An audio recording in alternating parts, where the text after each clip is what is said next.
다시 뵙게 돼서 반갑습니다. 옆에 있는 분들과 벌써 인사하셨겠지만 다시 한번 반갑습니다. 잘 오셨습니다 하고 두루두루 앞뒤에 있는 분들과도요.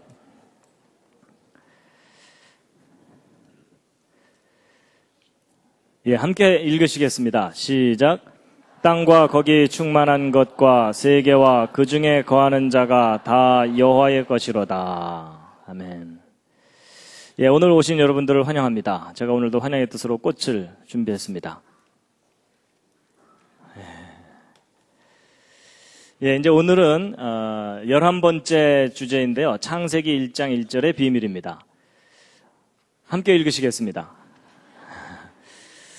드디어 이제 오늘 이 창세기 1장 1절을 이제 함께 읽으실 수 있는 기회가 왔습니다. 태초에 하나님이 천지를 창조하시니라 라는 이 말씀인데요.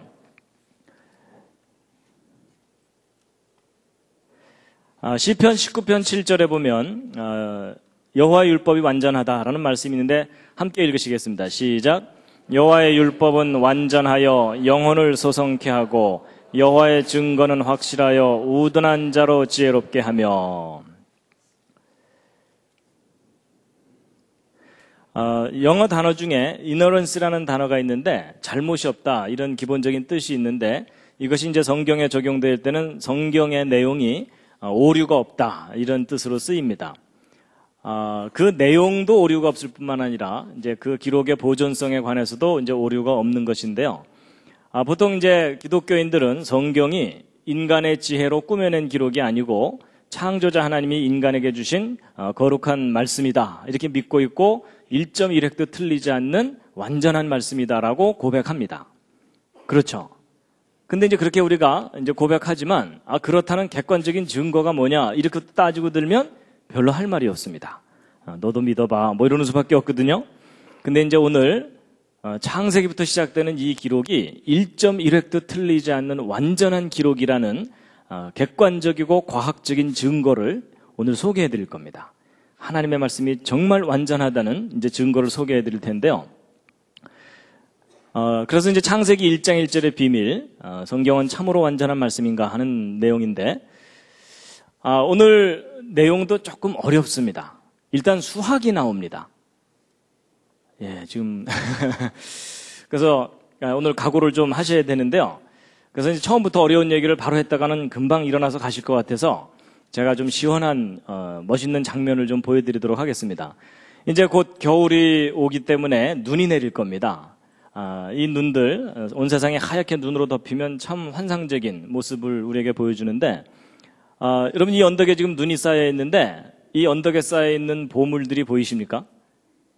이게 맨눈으로는 잘 안 보이고요. 현미경으로 들여다보면 이 눈송이들이 기가 막힙니다.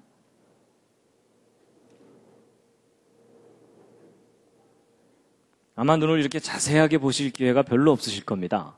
현미경으로 실험실에서 들여다봐야만 저렇게 보이는 거거든요. 그래서 이제 이 눈송이들이 자랄 때 아주 작은 결정체가 점점 시간이 지나면서 이렇게 크게 이렇게 자라게 됩니다. 눈송이를 좀 감상을 하시겠습니다.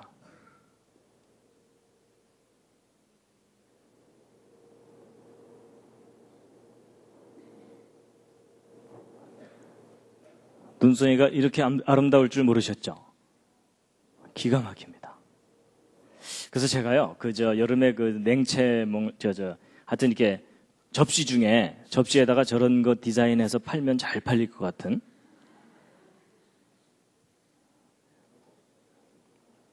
이렇게 디자인되어 있는 접시 하나씩 사시지 않겠습니까? 보통 눈송이를 일반 현미경으로 들여다보면은 이렇게 보이는데 이걸 입체 구조를 볼 수 있는 전자현미경이 있습니다. 전자현미경으로 눈송이를 보면은 이렇게 보입니다. 눈의 입체 구조입니다. 그 모습이 참 다양합니다.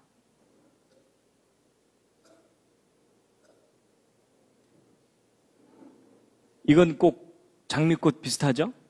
쌀이눈 같은 거를 이렇게 단면을 보면 이렇게 되고요. 기하학적 모양도 있고요. 티테이블도 있습니다. 그리고 육각 쟁반도 있고 너무나 다양하게 결정체를 이루고 있습니다. 온갖 모양이 다 있고요. 무슨 먼지 비슷한 모양도 있고, 아이스크림 녹담한 것 같은 것도 있고요. 그래서 이 부분을 확대하면 이렇게 보이고, 이 부분을 확대하면 이렇게 보이고, 이걸 확대하면 이렇게 보이고. 이 부분을 확대한 것이 이 오른쪽 사진이고, 또 이 부분을 확대한 것이 이거고, 더 확대하면 이렇게 보이고, 계속 확대하면 이렇게까지 보입니다. 이건 가느다란 실에 눈꽃 같은 것이 핀 그런 것이죠.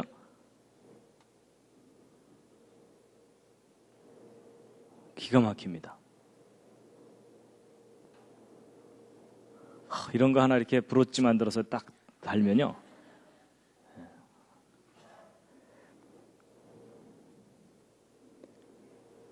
눈이 내리고 있습니다.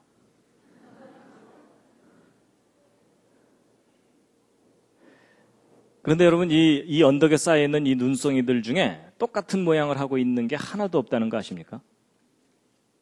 세밀하게 들여다보면 마치 우리 그 지문이 서로 다 다른 것처럼 다 다른 모양을 하고 있습니다. 뭐 눈송이의 모양이 뭐 온갖 모양입니다.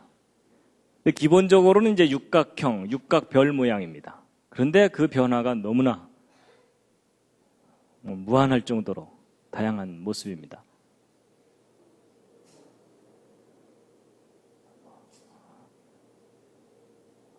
너무나 아름답죠.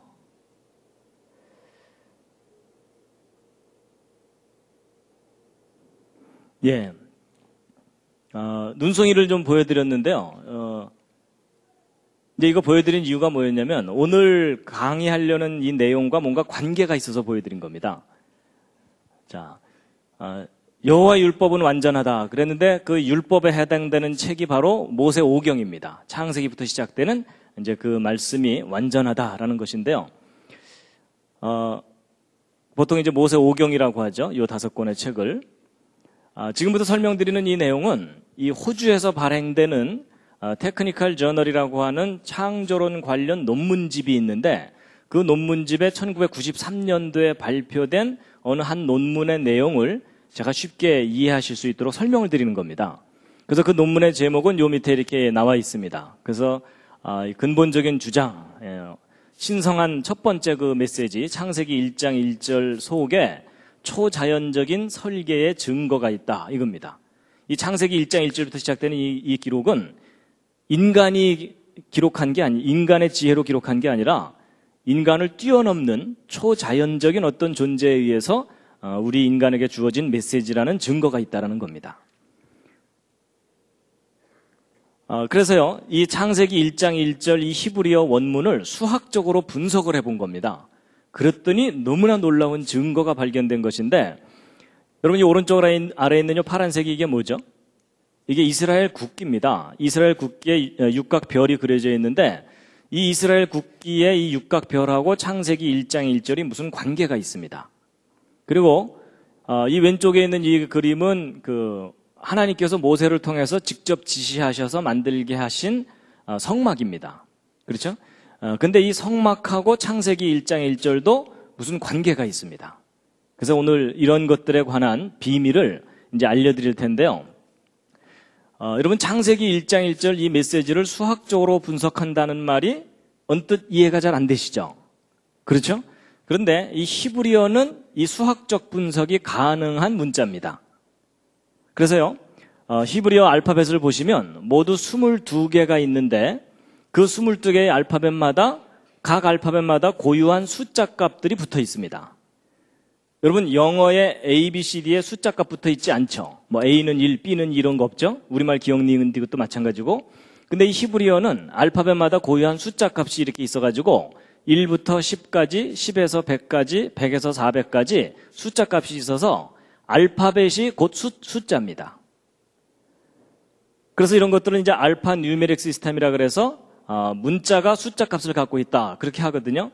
근데 이런 구조를 가지고 있는 문자가 히브리어만 있는 게 아니고 헬라어, 라틴어 이런 것들이 숫자 값을 갖고 있는 문자들입니다. 알파벳들입니다. 그중에 가장 독특한 것이 이 히브리어입니다.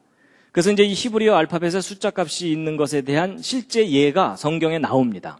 어디에 나오냐면 여러분 마태복음 1장을 읽어보면 거기 예수님의 족보가 맨 처음에 나오죠. 그래서 아브라함과 다윗의 자손 예수 그리스도의 세계라 이러면서 예수님의 족보가 쫙 나오는데 이제 보통 사람들이 성경 한번 마음 먹고 읽어보려고 그러다가 구약은 두껍고 신약부터 읽어보자 이러고서 신약을 딱 펼치는 순간 이 족보가 나오는 바람에 포기하는 경우가 참 많습니다. 그렇죠? 근데 이제 예수님의 족보가 이렇게 길게 나오다가 17절에 그 족보에 대해서 요약이 되어 있는데 함께 한번 읽어보시겠습니다. 시작. 그런즉 모든 대수가 아브라함부터 다윗까지 14대요 다윗부터 바벨론으로 이거할 때까지 14대요 바벨론으로 이거한 후부터 그리스도까지 14대러라. 그래서 여러분 이 예수님의 족보에 14라는 숫자가 3번이나 반복해서 나오죠. 이제 보통 사람들이 마태복음 이게 읽다가 뭐 14라는 숫자가 3번이나 나오네 이러면서 그냥 넘어가거든요. 근데 여러분 저 14라는 숫자가 3번이나 반복해서 나오는 이유가 있습니다. 그게 왜 그러냐면 여러분 이 예수 그리스도가 다윗의 자손이라는 것을 강조한 거거든요.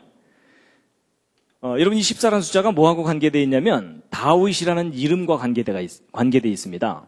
여러분 다윗을 히브리어로 표기하면 다위드 이래서 영어로 따지면 DWD거든요.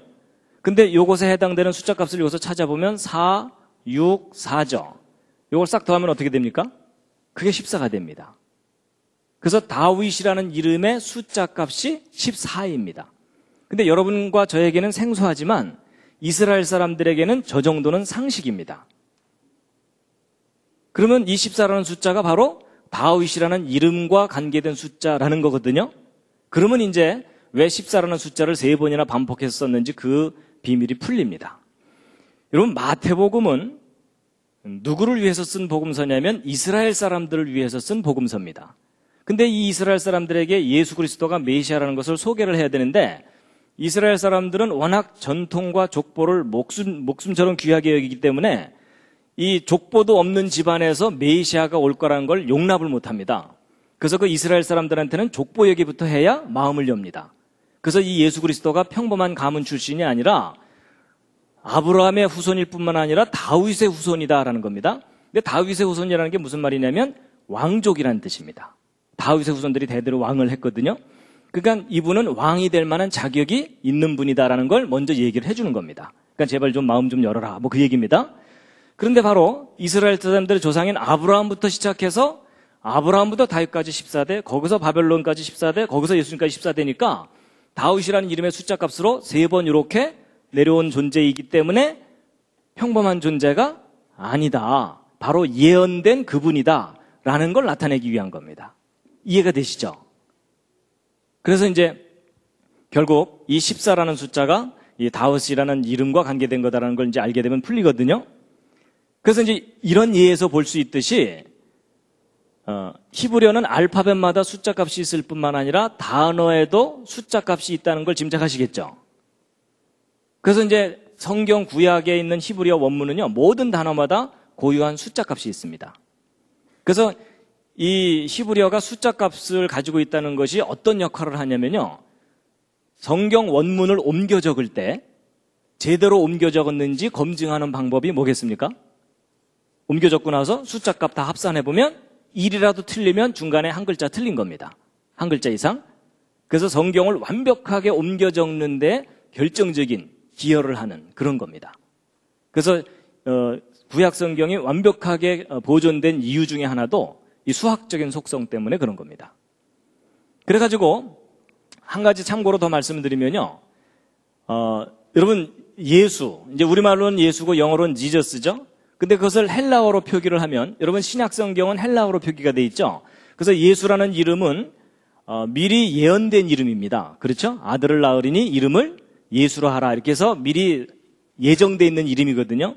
근데 예수라는 이름을 헬라어로 표기하면 이렇게 되는데, 요 헬라어 알파벳의 숫자값, 고유한 숫자값들을 일일이 다 찾아서 이걸 싹 더해보면 예수라는 이름의 숫자값이 재미있게도 어떤 숫자가 나오냐면 888이 나옵니다. 평범한 숫자는 아니죠? 근데 뭐 우연히 저런 거 아니냐 이렇게 생각하실지 모르지만 이제 뒷얘기를 다 들어보시고 나면 이게 절대로 우연이 아닙니다. 저렇게 수학적으로 예수님의 이름이 이미 디자인이 돼 있었던 겁니다. 그래서 이 헬라어도 이제 숫자 값을 갖고 있고, 그래서 여러분 계시록에 보면은 이 888과 비슷한 숫자가 하나 나오죠. 그게 뭡니까? 666이 나오죠. 그래서 총명이 있는 자는 그 수를 한번 세워보아라, 이런 내용이 나오잖아요. 그래서 그 수도 바로 이제 이런 것과 관계된 그런 수입니다.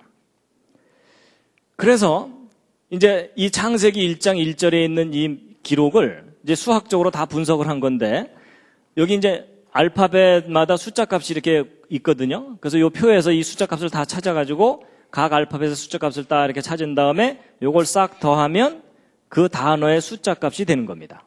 그래서 요 7개의 숫자를 이제 계산을 해서 찾아낸 거고요. 그래서 요 7개의 숫자를 분석해 보고 나서 깜짝 놀란 겁니다.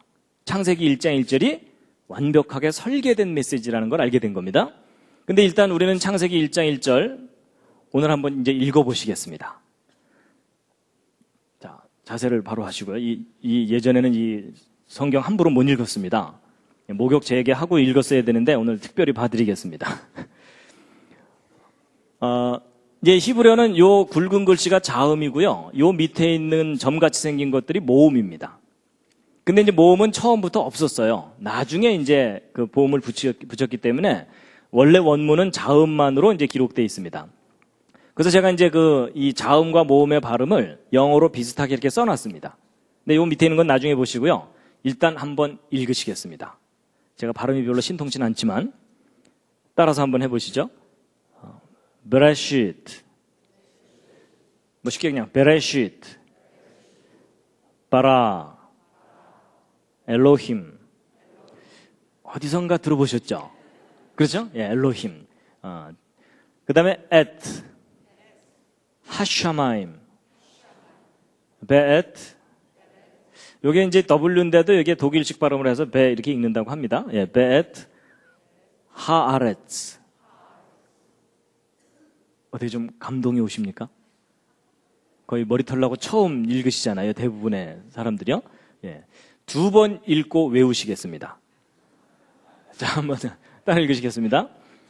베라시트, 바라, 엘로힘, 앳, 하샤마임, 베엣, 하아렛.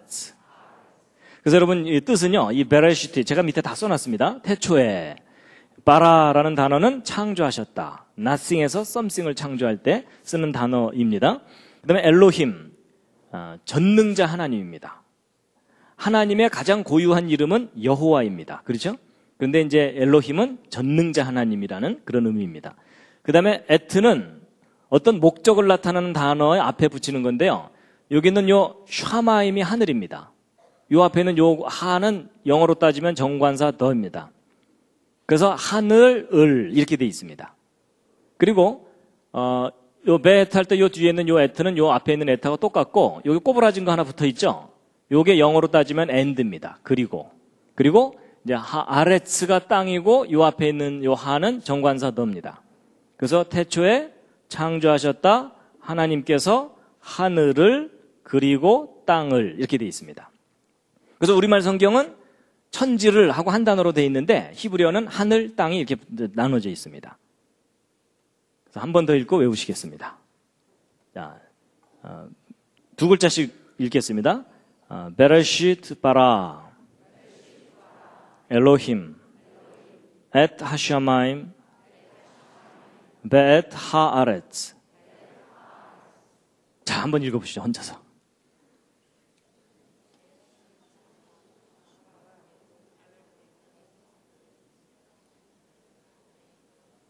여러분, 드디어 방언이 터졌습니다.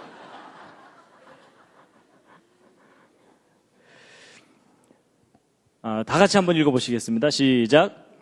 베레시트 바라 엘로힘 앳 하샤마임 베엣 하아렛. 예, 이제 바로 이제 이렇게 되는데요. 자, 여러분 이 창세기 1장 1절을 이게 이 숫자들을 수학적으로 분석한다라고 하면 이제 어떤 분들은 저건 좀 이상하다 이런 생각이 드실 거예요. 뭐냐면 여러분 우리말 한글 맨 처음 훈민정음 창제됐을 때에도 사이시옷, 아레야 이런 거 있었죠. 근데 그게 중간에 없어졌잖아요. 근데 마치 그런 것처럼 이 히브리어 알파벳 22개도 원래 22개가 아니고 한 25개 됐는데 중간에 몇 개가 빠져나가거나 이러면은 이 숫자 값들이 다 틀려지게 되죠. 그럼 저 숫자 값들이 시대마다 자꾸 틀려진다면 이 창세기 1장 1절을 수학적으로 분석한다는 게 의미가 있겠어요? 없겠어요? 그게 의미가 없습니다. 그래서 우리가 이제 먼저 뭘 좀 확인해 봐야 되냐면 이 히브리어 알파벳 22개와 그 순서와 개수가 정말 변함이 없었는지 고유한 것인지를 확인 좀 해봐야 됩니다.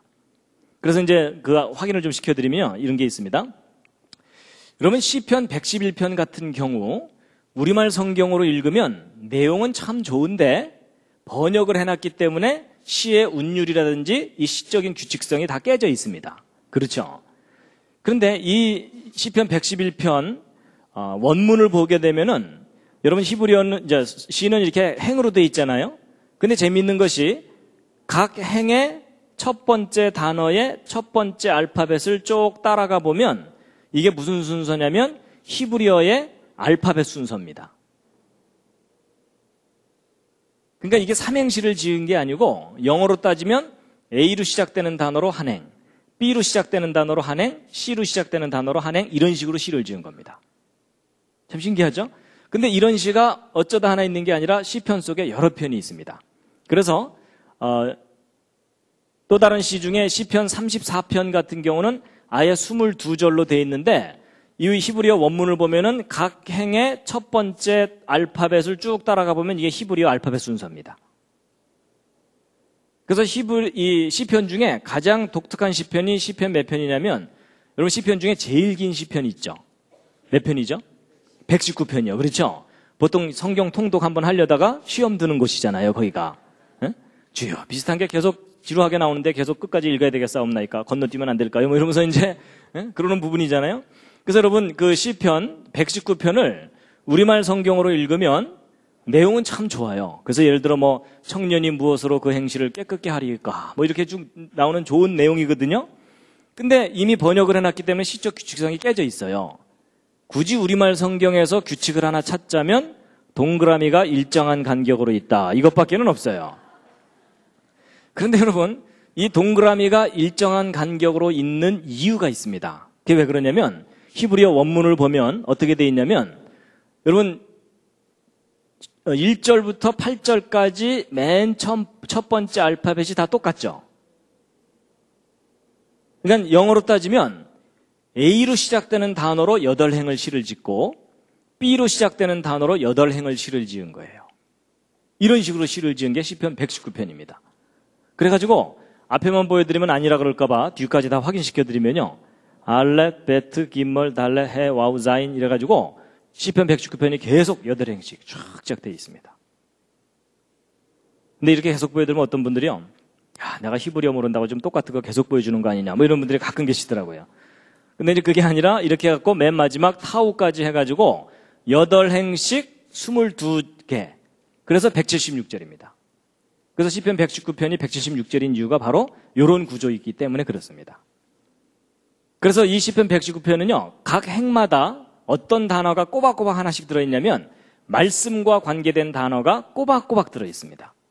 그래서 말씀, 율례, 계명, 법도, 규례 이런 단어가 그래서 시편 119편은 하나님의 말씀을 찬양한 시입니다. 그래서 이제 바로 이런 시들이 지금 보여드린 이런 시들이 한 3,000년 전쯤에 지어진 시들입니다.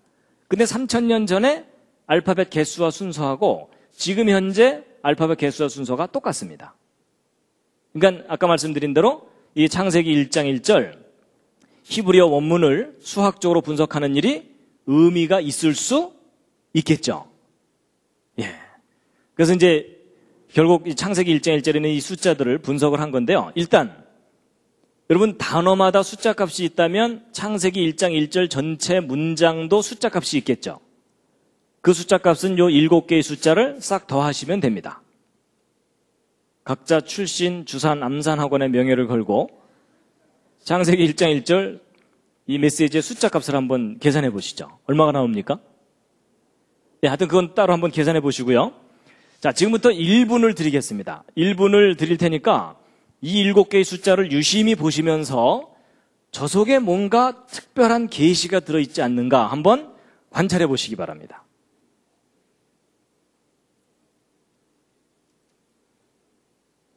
저 7개의 숫자 속에 너무나 놀라운 비밀이 들어있습니다.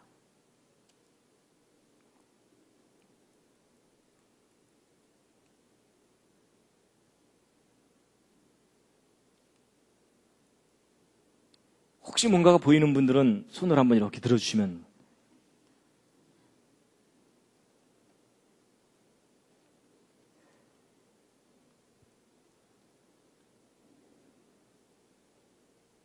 뭐가 좀 보이십니까? 예, 뭐 한 분이 손을 살짝 드주셨는데요. 자,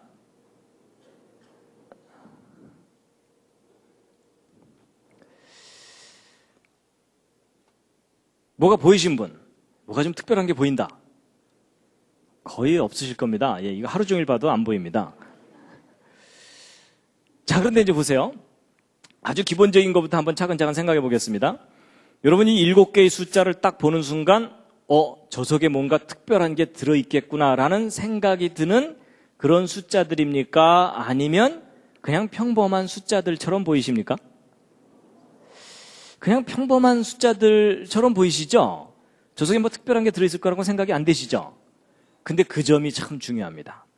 너무나 평범한 숫자들이라 저 속에 뭔가가 들어있을 거라는 걸 아무도 몰랐어요. 그런데 놀랍게도 저 평범한 저 숫자들 속에 하나님께서 기가 막힌 비밀을 넣어두셨거든요. 여러분 옆에 있는 분 한번 살짝 보시죠. 평범해 보이십니까? 아주 특별해 보이십니까? 예, 그냥 옆집 아저씨죠? 근데 여러분 옆에 앉은 분이 평범해 보인다고 무시하지 마시기 바랍니다. 그 안에 얼마나 귀한 게 들어있을지 아무도 모릅니다. 여러분 보통 예수님이 등장하는 그 영화 같은 걸 보면 예수님이 참 미남으로 나오죠. 근데 그게 별로 성경적이지 않다는 거 아십니까? 여러분 성경을 참고해 보면은 예수님의 외모에 대해서 어느 정도 나오거든요. 예수님은 절대로 미남이 아니셨습니다. 그래서 여러분 이사야서에 보면요, 그가 이제 메시아예요. 메시아 그분은 주 앞에서 자라나기를 연한 순 같고 마른 땅에서 나온 줄기 같아서 이렇게 돼 있는데, 여러분 마른 땅에서 나온 줄기 보셨습니까? 멋있는 경우가 거의 없습니다. 그렇죠? 비빌빌 해갖고 도대체 저게 구실이나 제대로 할까 이럴 정도로 아주 볼품없거든요. 그래서 우리의 보기에 흠모할 만한 것이 없도다 이렇게 돼 있어요. 예수님의 그 외모에 관해서. 그래서 여러분 여기 계신 분 중에 제일 잘생긴 분은 결코 예수님을 닮은 분이 아닙니다. 상당히 위로가 되시죠? 그래서 여러분 평범하다고 무시하시면 안 됩니다. 그래서 이 7개의 숫자가 저 속에 아무것도 없을 것처럼 생각됐는데 놀라운 사실이, 여러분 이 7개의 이 숫자들을 2개 또는 3개씩 이렇게 한번 더해봤어요. 더해봤더니 예를 들어 태초에 하나님이 요 두 숫자 값을 더했더니 999가 나와요. 뭐 어쩌다 하나는 나올 수 있겠죠? 그런데 창조하셨다 하늘을 요 세 단어의 숫자 값을 더했더니 또 999가 돼요. 좀 이상하죠? 그래서 이번에는 하나님, 하늘, 땅 요 세 숫자를 더했더니 이 세 숫자를 더하면은 777이 나와요. 점점 이제 우연이 아닐 거라는 생각이 드시죠? 그리고 하나님, 하늘, 땅 요 세 숫자를 더했더니 888이 나오는 거예요. 자, 이제 이 대목에서 이제 문과분들은 감이 안 오실 겁니다. 뭐 우연히 그럴 수 있겠지 이런 생각이 드실지 모르지만요, 여러분 숫자에 대해서 약간 감각이 있는 분들은 저게 절대로 우연히 일어날 수 있는 일이 아닙니다. 여러분 오늘 밤에라도 집에 가서 한번 해보세요. 아무 숫자나 7개 써놓고 그중에 2개, 3개씩 더했을 때 저런 규칙성을 갖는 숫자가 어쩌다 하나 발견되는 건 가능할 수가 있는데 4개나 발견되는 것은 확률적으로 거의 불가능합니다. 이게 무슨 얘기냐면 누군가가 일부러 저렇게 수학적으로 디자인을 해놓지 않는 이상 저런 일은 일어나지 않는다는 얘기입니다. 그럼 누군가가 일부러 이렇게 해놓은 거라는 뜻이잖아요? 그럼 적어도 이 메시지를 생각한 그 사람은 저 내용을 알고 있었다는 뜻일 겁니다. 근데 여러분 이 999, 888, 777의 기본 숫자가 111이죠. 그럼 이 111이 이제 정수배가 되는 숫자들인데, 이 111이 이제 열쇠를 갖고 있는 숫자인데, 자, 이게 이제 무슨 수하고 관계되어 있냐면요. 여러분, 동전을, 예를 들어 탁구공이 이렇게 있으면, 그 탁구공, 똑같은 크기의 탁구공을 옆에다 딱 붙이면은 정확하게 6개가 딱 붙습니다. 그리고 이런 식으로 해서 계속 붙여나가게 되면은 아주 질서정연한 패턴이 얻어지는데, 이 우주의 가장 기본적인 질서라고 볼 수 있는 이제 건데, 이 공을 가장 컴팩트하게, 가장 짜임새 있게 이제 조밀하게 쌓을 수 있는 구조입니다. 근데 이제 이게 바로 저런 구조가 어디서 발견되냐면, 여러분 성경에서는 정금을 아주 귀하게 여기거든요.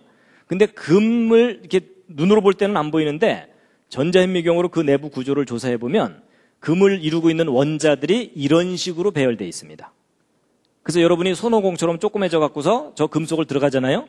그러면 원자들이 이렇게 군대처럼 배열되어 있는 것을 보시게 됩니다. 아주 장관이죠. 그래서 참고로 재미있는 장면을 하나 보여드리면요.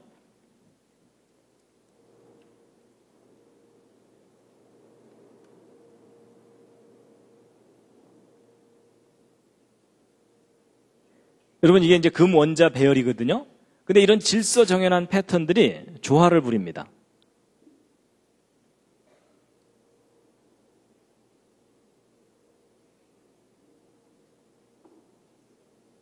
매직입니다.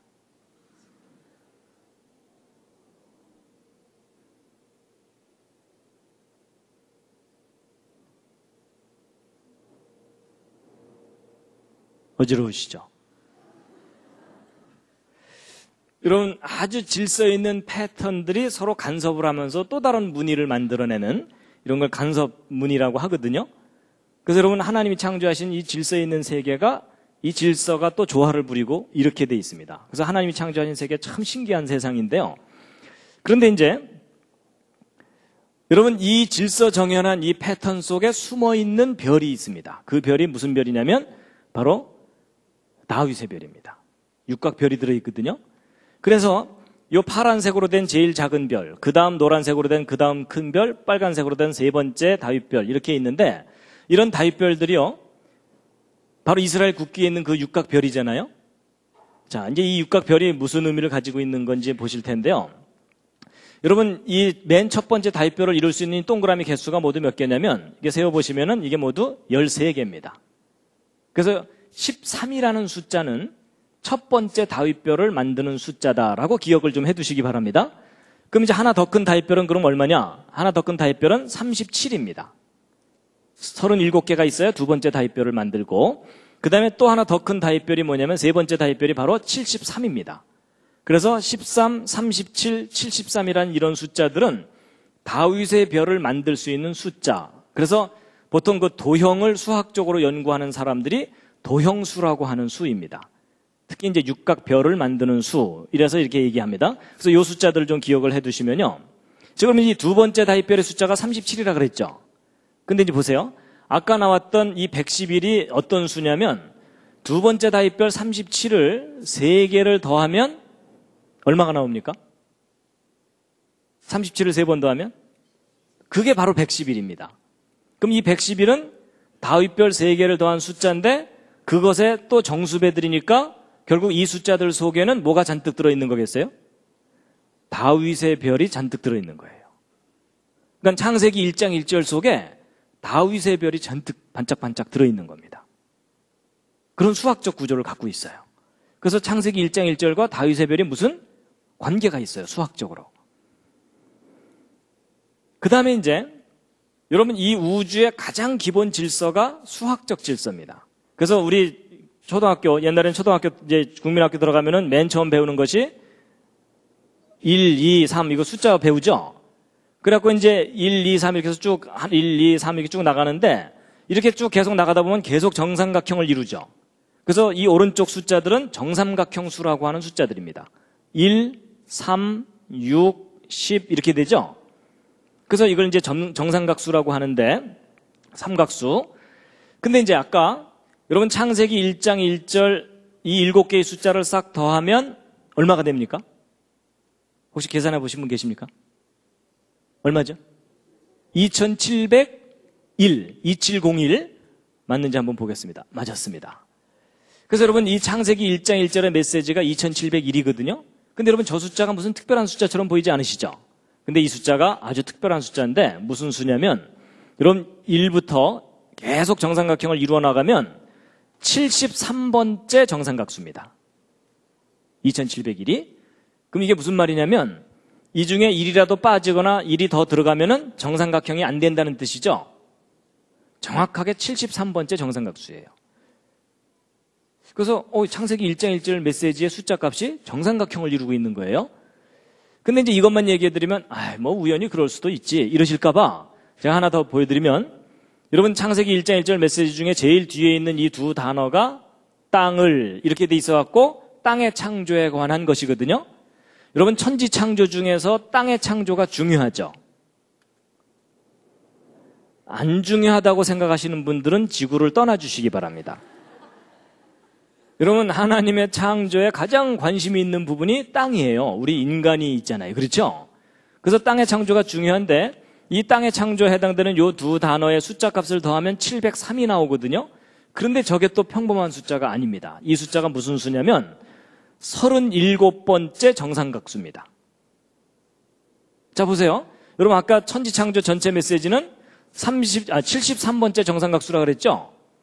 근데 땅의 창조에 해당되는 것은 37번째 정삼각수라 그랬죠? 둘 다 정삼각수예요. 근데 재미있는 것은 37과 73을 곱하면 도로 2701이 됩니다. 아직 정신을 잃으시면 안 됩니다. 이게 무슨 얘기냐면 이 창세기 1장 1절이 너무나 완벽하게 수학적으로 짜여져 있는 거예요.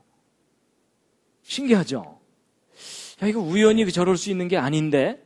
그래가지고, 야, 이거 창세기 1장 1절 이거 너무 신기한데? 근데 여러분 아까 보세요. 37, 73. 어디선가 본 듯한 숫자죠? 이게 바로 아까 다윗의 별 숫자들이었어요.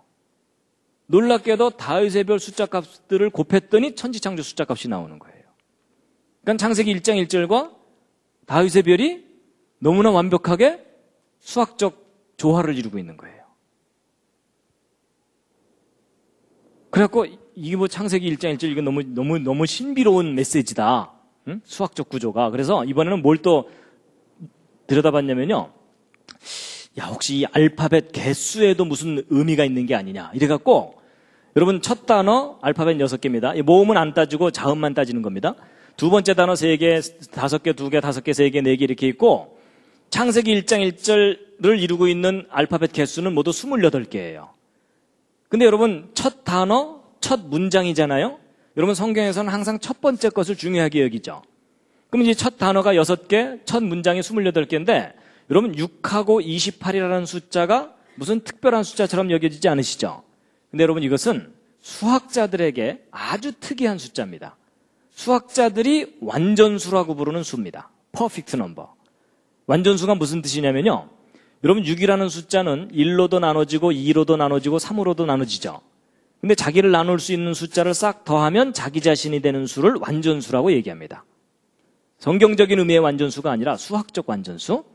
그리고 28도 마찬가지입니다. 28도 1로도 나눠지고 2로도 나눠지고 4로도 나눠지고 14로도 다 나눠지죠. 이 말이 잘 이해가 안 가시는 분들은 회개하셔야 됩니다. 분명히 학창시절에 심히 조르신 겁니다. 그런데 자기를 나눌 수 있는 숫자를 싹 더하면 자기 자신이 되는 수예요. 이런 걸 완전수라 그래요. 근데 희한하게도 첫 번째 단어의 알파벳 개수와 첫 문장의 알파벳 개수가 둘 다 완전수인 거예요. 그래서 이제 뭐 6도 완전수고 28도 완전수니까 어떤 분들도 생각하기를 야 이게 뭐 자주 있는가 보다. 50쯤에도 완전수가 또 있고 100쯤에도 또 있고 자주 있나? 아닙니다. 여러분 이런 놀라운 특징을 가진 완전수는 1부터 3천만까지 3천만 개의 숫자 중에 4개밖에 없습니다. 그 중에 첫 번째 완전수가 첫 단어의 알파벳 개수, 두 번째 완전수가 첫 문장의 알파벳 개수인 것도 우연일 수도 있겠지만 지금까지 상황으로 봐서 이제 또 우연이 아닐 가능성이 높죠? 누가 일부러 이렇게 한 거라는 거예요? 그리고 또 재밌는 것은 이 6하고 28이 아까 말씀드렸던 정삼각수 중에 세 번째 정삼각수, 일곱 번째 정삼각수예요. 그러니까 얘네들은 완전수이면서 정삼각수이기까지 한 거예요. 근데 여러분 아까부터 이상하게 3이라는 수하고 7이라는 숫자가 좀 자주 나오죠. 그래서 창세기 1장 1절을 보면은 희한하게도 이 다윗의 별과 관계된 숫자들의 완벽한 조화를 이루고 있어요. 잠시 기지개 한번 켜시겠습니다. 지금 상당히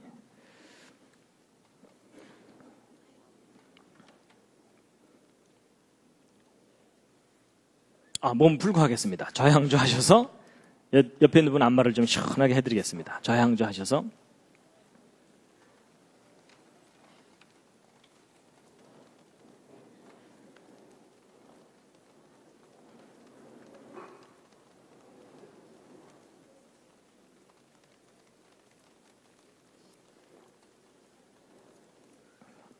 혼자 계신 분들은 혼자서라도 좀 이렇게 팔을 좀 이렇게 반대로도 해주시고요. 반대로도.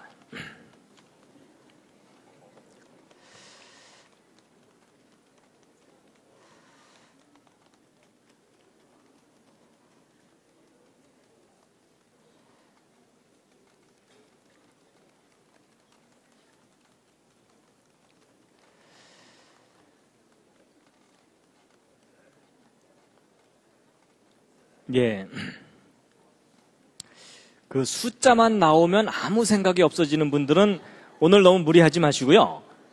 그냥 졸다 깨다 그냥 이렇게 감상만 하셔도 됩니다. 오늘은 하여튼 제 강의 이 후반부는요, 아무래도 이과분들을 위한 강의입니다. 그동안 널리 소외됐던 그분들에게 이제 성경의 놀라운 비밀을 알려드리는 건데요. 자, 보세요. 여러분, 이 세 번째 다윗별 73하고 이 두 번째 다윗별 37과의 관계가 또 어떤 면이 있냐면 이런 게 있습니다. 여러분, 이 세 번째 다윗별 가운데 정육각형 하나 들어있죠. 그럼 이 정육각형을 똑 떼어내면 이게 바로 32번째 다윗별하고 숫자가 똑같습니다. 무슨 말이냐면 이 가장자리에 있는 걸 하나 딱 떼어서 여기로 싹 돌려놓으면 두 번째 다윗별이 돼버리죠. 그러니까 큰 다윗별 안에 작은 다윗별이 정육각형으로 들어있는 거예요. 이게 37입니다. 그래서 요 두 다윗별의 숫자 값을 곱하면 천지창조 숫자 값이 나오죠? 그런데 요 두 번째 다윗별 안에도 정육각형이 하나 들어있죠? 요거 똑 떼어내면 요게 얼마냐면 요게 19입니다. 근데 재밌는 건 요 두 숫자를 곱하면 아까 그 땅의 창조 숫자 값이 나옵니다. 희한하죠? 그리고 요거보다 하나 작은 다윗별이 13이고 또 요 안에 있는 정육각형이 7이거든요. 근데 이 7, 13, 19, 37, 73, 이 육각형이나 육각별을 이루는 이 숫자들은 수학으로 보면은 이게 다 소수입니다. 소수. 소수는 영어로 프라임 넘버라 그래서 1과 자기 자신 이외에는 안 나눠지는 숫자입니다. 뭐 2로도 안 나눠지고 3으로도 안 나눠지고 다른 수로 나눠지지 않는 수예요. 그런 희한한 숫자들로 창세기 1장 1절에 이루어져 있습니다. 근데 여러분, 이 다윗의 별은 기본적으로 정삼각형과 정육각형이죠. 근데 여러분, 정삼각형과 정육각형의 가장 작은 단위가 3하고 7입니다. 근데 여러분, 성경에서 3이라는 숫자가 기본적으로 상징하는 것이 뭐죠? 하나님의 신성에 관한 수입니다. 그렇죠? 성부, 성자, 성령.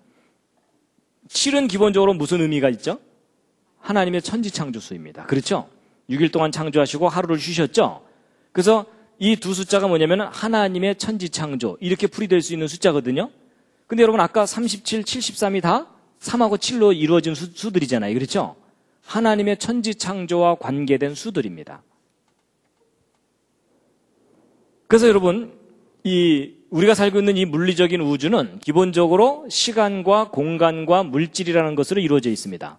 그런데 그 시간은 과거, 현재, 미래라는 속성이 있고 공간은 X, Y, Z 세 축이 있어야만 표현이 가능합니다. 그래서 3차원이라 그러죠. 그 다음에 물질은 기본적으로 고체, 액체, 기체가 세 가지 형태가 있거든요. 그래서 희한하게도 이 우주는 3이라는 속성으로 이렇게 짜여져 있습니다. 그래서 이제 저것을 나름대로 이렇게 생각하는 분들이 있습니다. 이 우주를 창조하신 창조자 하나님께서 우리 사람에게 하나님 자신의 모습을 세 가지로 표현하셨거든요. 아버지 하나님, 아들로서 이 땅에 오신 하나님, 성령 하나님. 그래서 창조하신 그 하나님의 그 삼위의 그 속성이 그분이 창조하신 이 우주 안에 이러한 패턴으로 표현되어 있는 게 아니겠느냐라고 이해를 하는 분들도 있습니다. 그건 참고로 말씀을 드렸고요. 그래서 어쨌든 이 창세기 1장 1절이 놀랍게도 다윗의 별과 아주 강하게 관련이 되어 있는데요. 아까 제가 그 눈송이를 보여드렸던 이유가 이제 바로 그겁니다. 여러분 보세요. 이 눈송이를 보시면은 다윗의 별 모양이죠. 그렇죠? 여러분 이스라엘 국기도 그 속에 다윗별이 있잖아요. 저 다윗의 별이 어떤 메시지하고 관련이 있다고요? 태초에 하나님이 천지를 창조하시라는 메시지예요. 그래서 그 다윗의 별, 그러니까 창세기 1장 1절을 의미하는 상징이 다윗의 별입니다. 그러니까 이스라엘 국기가 펄럭일 때마다 무슨 메시지가 펄럭이는 거겠어요? 태초에 하나님이 천지를 창조하시니라라는 메시지가 펄럭이는 겁니다. 여러분 그 보통 그 자동차 타고 가다 보면은 빨간 바탕에 하얀 줄 하나 있는 거 있죠? 그게 무슨 뜻입니까? 진입 금지죠. 그렇죠? 아니 제가 무슨 말을 하려는 거냐면요. 여러분 팻말에다가 진입 금지 이렇게 써놓는 것보다는요. 동그라미에다가 하얀 바탕만 딱 그려놓고 나면 멀리서도 보면서 아 절로 들어가지 말라는 거라는 것을 아주 금방 알 수 있죠. 그런 걸 상징이라고 얘기하잖아요. 마찬가지입니다. 태초에 하나님이 천지를 창조하시라는 이 긴 메시지를 하나의 상징으로 딱 표현한 상징이 그게 뭐겠습니까? 그게 다윗의 별입니다. 그러니까 우리가 다윗의 별을 보면 어떤 메시지를 떠올려야 돼요? 이걸 이제 이 내용을 알았다면 태초에 하나님이 천지를 창조하시니라. 이제 이해가 좀 되셨습니까? 그럼 여러분 이 눈송이 디자인하신 분이 누구죠? 하나님이시죠. 그럼 하나님께서 저 눈송이 굳이 저런 모습으로 디자인을 하셨잖아요. 그러면 저 눈송이가 우리에게 상징하는 메시지가 뭐겠습니까? 태초에 하나님이 천지를 창조하시니라. 그럼 여러분 겨울에 하늘에서 눈이 내릴 때마다 뭐가 내려오는 거겠어요? 하늘에서 엄청난 메시지가 펑펑 내려오는 거예요. 그럴 줄 모르셨죠? 하늘에서 내려올 때마다. 여러분 이럴 때 쓰는 말이 뭔지 아세요? 귀 있는 자는 들을지어다. 그래서 여러분 금년 이제 곧 첫눈이 내릴 거 아닙니까? 괜히 좋아하지 마시고요. 첫눈이 내릴 때 하늘에서 무슨 메시지가 펑펑 내리겠어요? 태초에 하나님이 천지를 창조하시니라. 그 메시지가 하늘에서 내려오는 겁니다. 여러분 하나님께서 눈송이 만드시면서 얘네들이 왜 자꾸 육각형만 되냐 뭐 이러셨을까요?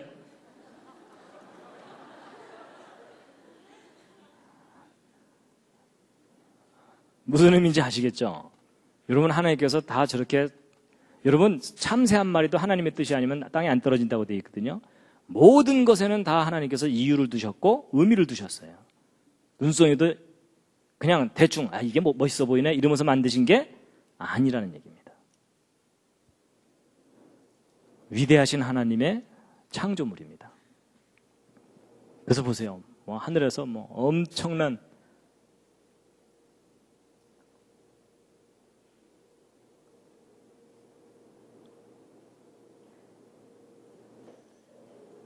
이 눈송이 속에 그 메시지가 들어있는 줄 모르셨죠?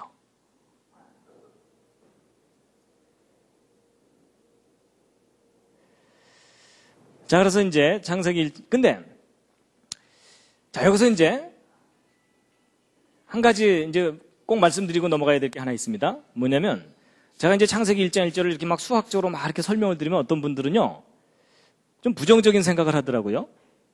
별 이상한 짓을 다 하네. 뭐 이러는 반응을 보이는 분들이 실제 있어요. 근데 여러분 이제 이 부분을 차분하게 잘 생각하셔야 됩니다. 여러분 이 창세기 1장 1절 이 메시지가 인간이 꾸며낸 거라면은 좀 이상한 것일 수 있겠지만 창세기 1장 1절 이 메시지는 근본적으로 누가 우리에게 주신 메시지죠? 창조자 하나님이 우리에게 주신 메시지거든요. 그러면 이 창세기 1장 1절 히브리어 원문 속에 지금 쭉 설명드렸던 이 수학적 구조가 들어있는 것을 창조자 하나님께서 아셨을까요? 모르셨을까요? 당연히 아셨겠죠. 혹시 모르셨을까요? 모르시고 이제 쫙 선포를 해 두셨는데 나중에 막 수학자들이 저 내용을 막 발견해내니까 하나님 깜짝 놀라셔갖고 저런 게 다 들어있었네.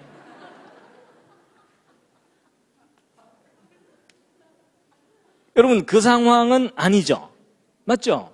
여러분 만약에 하나님이 모르셨다면은 하나님은 기본적으로 전능하신 분이 아니에요. 전지전능하신 분이 아닌 거예요. 그렇죠? 여러분 하나님이 의도하지 않으셨는데 또 저런 구조가 있을 수 있을까요? 아니죠. 여러분 바로 그 점을 놓치시면 안 됩니다. 여러분 우리가 차분하게 생각해보면 하나님이 아시는 정도가 아니고 저거 누가 디자인하셨겠습니까? 창조자 하나님께서 하신 일입니다. 그걸 오늘날 수학을 하는 사람들이 발견해낸 것일 뿐이고요. 그럼 우리가 이상하다고 생각할 게 아니라 왜 하나님께서 저렇게 해놓으셨을까를 이제 깨달아야만 됩니다. 맞죠? 예. 왜냐면요, 제가 이런 부분을 안 짚어드리고 제가 어디 가서 강의를 해드렸더니 저거 이단 아니요? 뭐 이러시더라고요. 그래서 이게 잘못하면 오해를 할 수가 있겠구나 싶어서 가장 기본적인 부분을 이제 짚어드린 겁니다. 예. 여러분 하나님이 의도하지 않으셨는데 저런 게 들어있을 수가 없습니다. 조작한다고 저렇게 들어가 있는 게 아닙니다. 조작한다고는 안 됩니다. 인간이 조작한다고 될 수 있는 일이 아닙니다. 자, 그런데 이제 시작입니다. 하여튼 오늘 일찍 집에 돌아가시기는 틀렸습니다. 예, 포기하시고요. 저하고 아예 오늘 이 내용을 끝내고 가셔야 됩니다. 여러분 이 세 번째 다윗별과 두 번째 다윗별 사이의 그 도형적인 관계인데요. 특히 이 두 번째 다윗별 숫자인 37이 참 신기합니다. 육각별도 이루고 있지만 아까 육각형도 이룬다 그랬죠? 그리고 이 팔각형도 37입니다. 여러분 하나의 숫자가 세 가지 도형을 만들거든요. 여러분 하나의 숫자가 한 가지 도형을 이루는 것도 영광인데 세 가지나 이루니까 얼마나 특이해요. 그렇죠? 여러분 숫자들끼리 모여갖고 나는 사각형이다, 나는 삼각형이다 이러는데 어느 숫자는 난 아무것도 아니다 이러면 얼마나 쓸쓸해요. 그렇죠? 근데 이 37은 세 개나 이루어요. 그래서 이걸 수학하는 도형을 연구하는 사람들이 삼형수라고 얘기합니다. 이게 형수가 세 사람이 있다 이런 뜻이 아닙니다. 세 가지 도형을 만들 수 있는 숫자다. 그래서 아주 특이하게 여기는데 특히 여러분 그 수학에서 그 숫자를 갖고 이렇게 장난을 치는 일이 있거든요. 숫자의 조화를 이렇게 풀고 그럴 때 중요하게 사용되는 숫자가 37입니다. 근데 이제 37과 73의 도형적인 관계는요. 이 37에다가 테두리를 쫙 두르면 큰 다윗별이 되고 이 육각형에다가 66이 36을 딱 두르면은 이 큰 다윗별이 되거든요. 근데 마치 이 패턴 관계가 6일 동안의 창조와 하루의 안식 뭐 이런 것을 의미하는 게 아닌가라고 해석되는 그런 구조를 갖고 있고 그리고 이제 이 36이라는 숫자, 66이 36이라는 숫자도 평범한 숫자가 아니고요. 여러분 66이 36이니까 정사각형 수죠. 그러면서도 또 얘는 8번째 정삼각수예요. 그러니까 이런 걸 이형수라 그래요. 바이피규라인 넘버라고. 그리고 요 밑에는 이제 아래쪽 사이클이고 그 밑에도 또 이렇게 돼 있어 갖고 여러분 37 안에 19 들어있다 그랬잖아요. 요 두 숫자 곱하면 703 땅의 창조 숫자 나오고 그다음 37보다 하나 작은 다윗별이 13이고 19보다도 하나 작은 육각형이 7인데 13하고 7을 곱하면 91이 나오는데 이 91도 정육각형 숫자고 이 90 여러분 아까 그 37 뒤집은 게 73이었죠. 그러면 이 19를 뒤집은 게 91이죠. 근데 이 19도 육각수인데 91도 육각수예요. 그냥 완벽하게 조화를 이루는 숫자들로 짜여져 있고 그 다음에 37과 13을 연결시켜주는 수가 24고 19와 7을 연결시켜주는 수가 12거든요. 근데 여러분 24가 10이라는 숫자도 평범한 숫자가 아니고 저게 성경과 관계된 수들입니다. 저게 구약과 신약에서 공통적으로 나오는 수들이에요. 여러분 12는 구약에서는 뭐가 떠오르세요? 이스라엘의 12지파. 이게 하나님을 섬기는 숫자들입니다. 이게 하나님을 섬기는 사람들에 관한 수인데 12지파. 그 다음에 신약에서는 뭐죠? 예수님의 12제자. 그 다음에 24는 구약에도 나오고 신약에도 나오는데 신약에서는 요한계시록에 하늘나라의 장로가 몇 명이죠? 24장로죠. 그 다음에 구약에서는 이 24가 뭐하고 관계 있죠? 제사장. 여러분 다윗왕 말기에 제사제도를 정비하는데 제사장 팀을 모두 몇 팀을 만들어요? 24팀을 만듭니다. 그래서 24 반열 이렇게 얘기하거든요. 이게 다 하나님을 섬기는 사람들에 관한 숫자들이에요. 그리고 이제 요 밑에 이렇게 있고요. 그래가지고 이제 야 이거 창세기 1장 1절 정말 신기하다 이래가지고 이번엔 뭘 조사해봤냐면 창세기 1장 1절 이 메시지에 맨 가장자리 울타리 숫자를 세어봤어요. 맨 가장자리. 그랬더니 이게 얼마냐면은 71을 3번 더하기 때문에 216이 나와요. 그러니까 이 가장자리 숫자를 쭉 더하면. 근데 여러분 저 216이라는 숫자가 또 평범한 숫자가 아닙니다. 이 216이라는 숫자는 무슨 수냐면 6 곱하기 6 곱하기 6 그래서 6의 3승 숫자예요. 큐브 넘버라고 하거든요, 영어로. 근데 이 3승이라는 건 무슨 말이냐면은 정육면체 부피 구할 때 3승하죠. 그게 정육면체 수예요. 그래서 창세기 1장 1절이 정육면체 숫자 값으로 둘러싸여 있는데 그럼 이 정육면체가 성경과 무슨 관계가 있느냐? 있습니다. 여러분 창세기 1장 1절부터 계시록까지 성경 전체를 조사해보면 정육면체가 몇 군데 등장하거든요. 근데 그 정육면체가 다 어떤 장소냐면 거룩한 장소예요. 그래서 여러분 이 출애굽기에 보면은 창조자 하나님께서 모세를 통해서 성막을 만들게 하시잖아요. 근데 이 성막을 보시면 이 앞에 커튼을 열고 들어가면 거기가 성소입니다. 근데 그 안쪽에 밀실이 또 하나 있죠. 거길 뭐라 그럽니까? 지성소, 지극히 성스러운 장소, the most holy place거든요. 그래서 여러분 이 성소나 지성소는 아무나 못 들어가죠. 저 지성소는 또 누구만 들어가요? 대제사장이 속죄일 날 흰옷을 입고 들어가요. 그렇죠? 그래갖고 하나님과 만나는 그런 곳인데 요 지성소 있죠? 출애굽기에 나오는 대로 성막을 만들잖아요. 저 지성소 내부 구조가 어떤 모양이냐면 정육면체 모양입니다. 출애굽기를 읽으면 직접은 안 표현되어 있어요. 근데 출애굽기에 나오는 그대로 만들고 나면 정육면체예요. 그 내부가. 지성소가. 근데 거기만 그런 게 아니라 열왕기상에 보면은 솔로몬이 제대로 된 건물로 된 성전을 짓죠. 그 건물로 된 성전의 지성소도 정육면체예요. 그런가 하면 요한계시록에 보면 지금 현재 땅에 있는 예루살렘 말고 하늘에 있는 예루살렘이 있는데 거기에는 직접 가로 세로 높이가 나오거든요. 성경에 기록되어 있는데 정육면체입니다. 그래서 성경에서 일관성 있게 정육면체가 다 어떤 장소냐면 거룩한 장소예요. 근데 그 거룩한 장소를 상징하는 정육면체의 숫자 값으로 창세기 1장 1절이 둘러싸여 있는 것도 우연일 수도 있겠지만 이제 더 이상 우연이 아니에요. 그렇죠? 그렇다면 무슨 말이냐면 이 말씀이 거룩한 말씀이다 라는 뜻입니다. 그 다음에 이제 창세기 1장 1절 속에 무슨 수가 들어있냐면요. 여러분 천지창조 이 전체 중에 땅의 창조가 중요하다 그랬잖아요. 근데 땅의 창조에 해당되는 703이라는 숫자를 빼고 나면 나머지 5개의 숫자 값이 얼마냐면 1998입니다. 근데 여러분 이 1998이 무슨 수냐면요. 666을 3번 더한 숫자입니다. 여러분 드디어 666이 나왔습니다. 무섭죠? 여러분 아까 그 계시록에 나온다고 하는 666 있죠? 그 숫자가 놀랍게도 창세기 1장 1절 속에 저렇게 수학적으로 계시가 돼 있어요. 근데 여러분 이 666도 정삼각형 수예요. 36번째. 그래서 이 땅의 창조 703을 가운데다가 두고 나면 666이 이 땅을 포유하고 있는 듯한 모습을 하고 있어요. 그래서 저게 도대체 무슨 의미일까라는 것을 나름대로 이제 분석한 분들이 뭐라고 이제 생각하고 있냐면 여러분 성경 전체 스토리를 이해하면 뭐가 나오냐면 창조자 하나님께서 이 우주를 창조하실 때 천사들도 만드셨어요. 근데 그 천사들 중에 하나님께 반역하고 쫓겨난 천사가 있죠. 그 대장이 누구죠? 루시퍼예요. 근데 그 루시퍼가 쫓겨나요. 쫓겨나는데 하나님께서 곧바로 멸하지 않으시고 마지막 심판 때까지 유예 기간을 주세요. 그래서 그 쫓겨난 타락한 천사들이 하늘에서 쫓겨내려와서 성경을 보면 어디에서 권세를 잡고 있다고 표현되어 있을까요?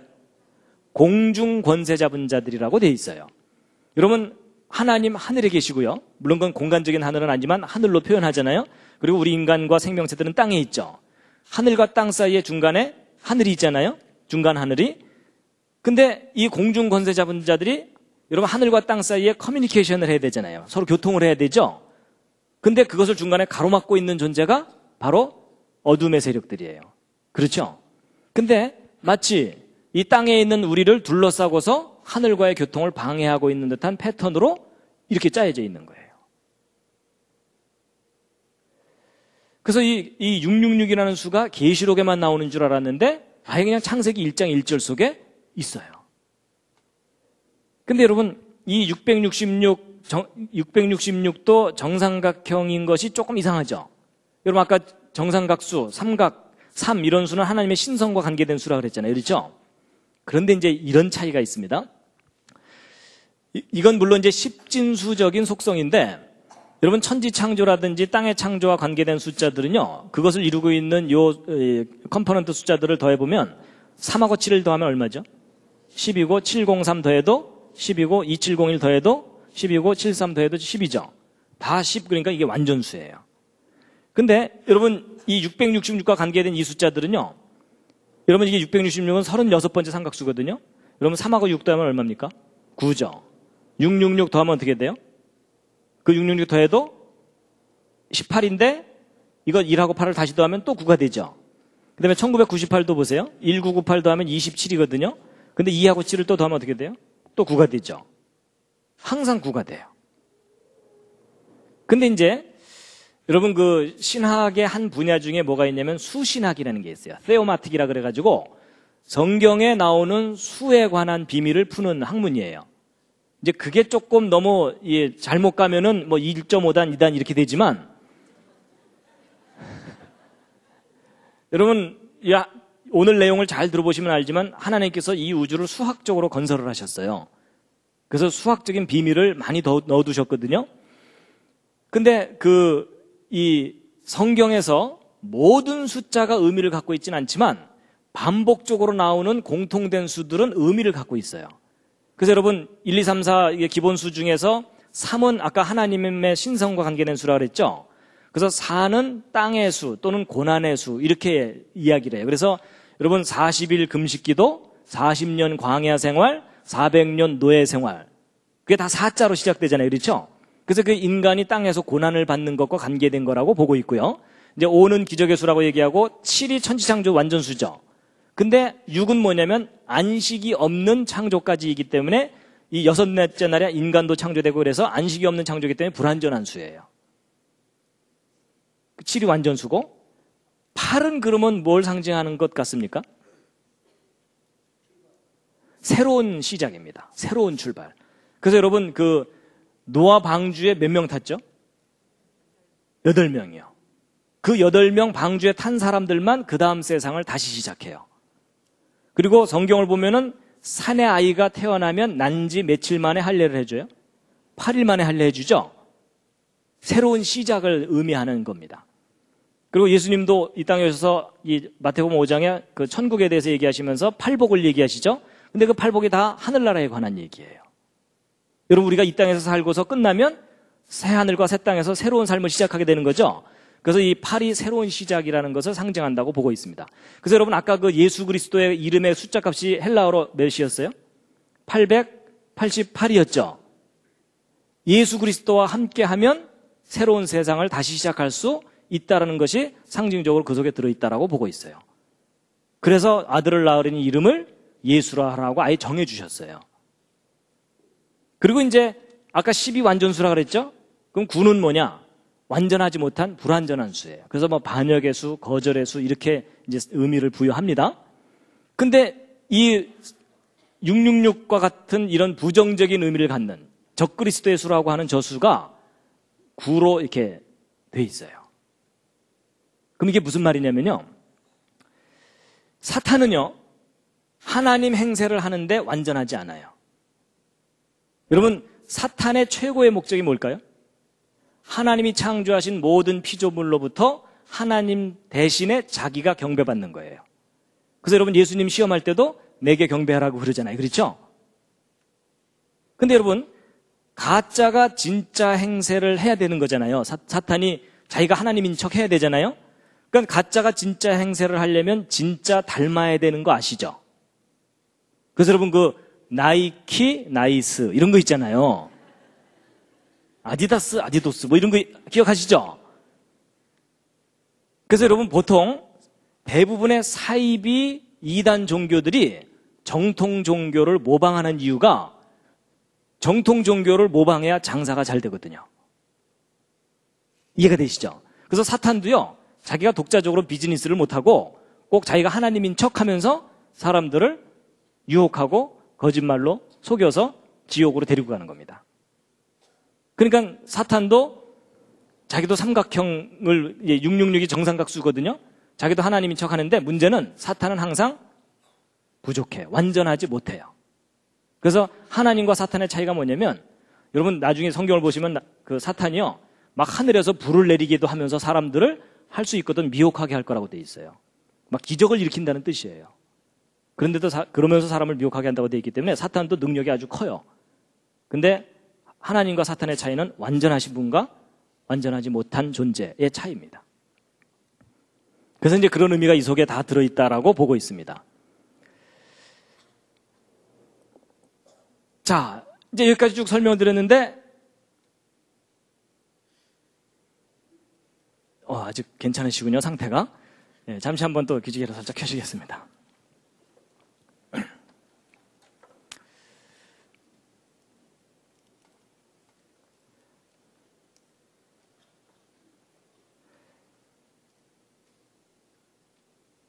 하여튼 중간에 주무셔도 괜찮습니다. 나중에 결론 얘기할 때 깨시면 됩니다. 자, 이런 모든 설명을 바탕으로 정말 중요한 결론을 오늘 말씀드리게 될 텐데요. 여러분, 이 창세기 1장 1절 속에 담겨있는 아주 놀라운 비밀을 지금 말씀드린 건데, 어쨌거나 수학에 관심이 없으셨어도 오늘 좀 놀라셨죠? 창세기 1장 1절 속에 이런 놀라운 비밀이 들어있을 줄 까맣게 모르셨잖아요? 그래서 이제 창세기 1장 1절에 놀라운 게 들어있다는 걸 이제 알려드리고 나면 사람들이 궁금해하는 게 하나 있어요. 그게 뭐냐면 1장 1절만 그런가?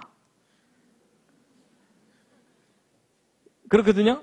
그래서 이제 궁금해하실 것 같아서 제가 그 뒤를 좀 잠깐 보여드리면, 그래서 창세기 1장 2절의 첫 번째 단어의 숫자 값을 조심스럽게 더해봤어요. 무슨 일이 벌어지나? 그랬더니 2701에다가 302를 더하는 거잖아요. 그랬더니 얼마가 나오냐면은 3003이 나와요. 근데 이 숫자가 또 평범한 숫자가 아니에요. 이게 무슨 수냐면 77번째 정삼각수예요. 또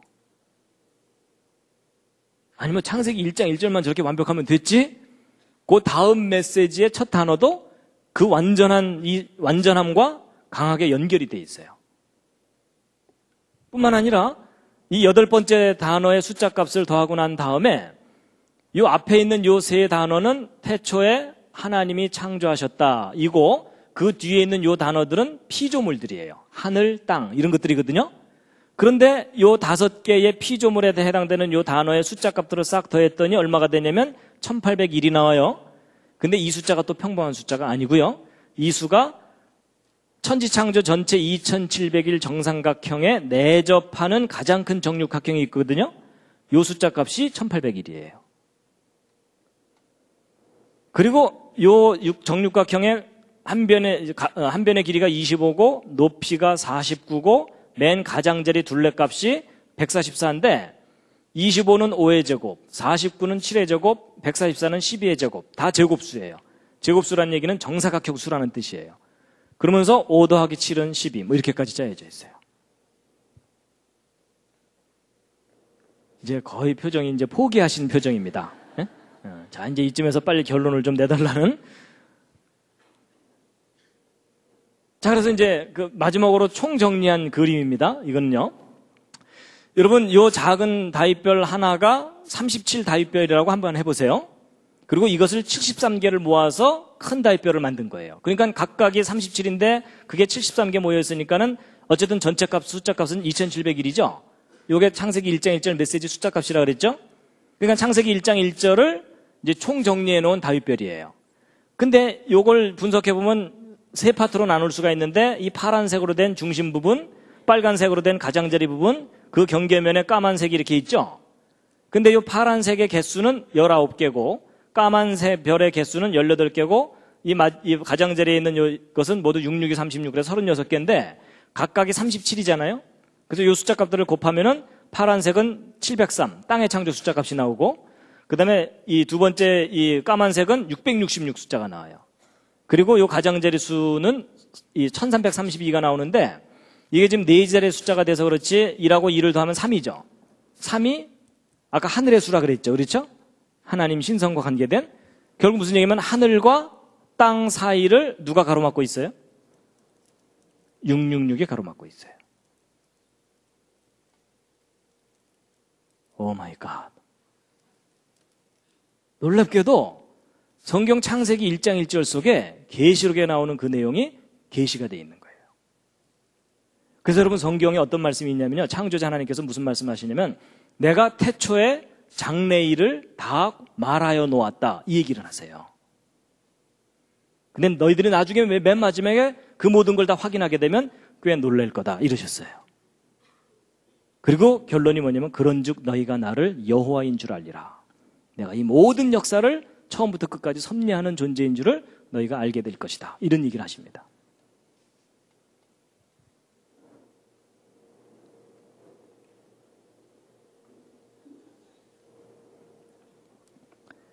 그래서 이제 보세요.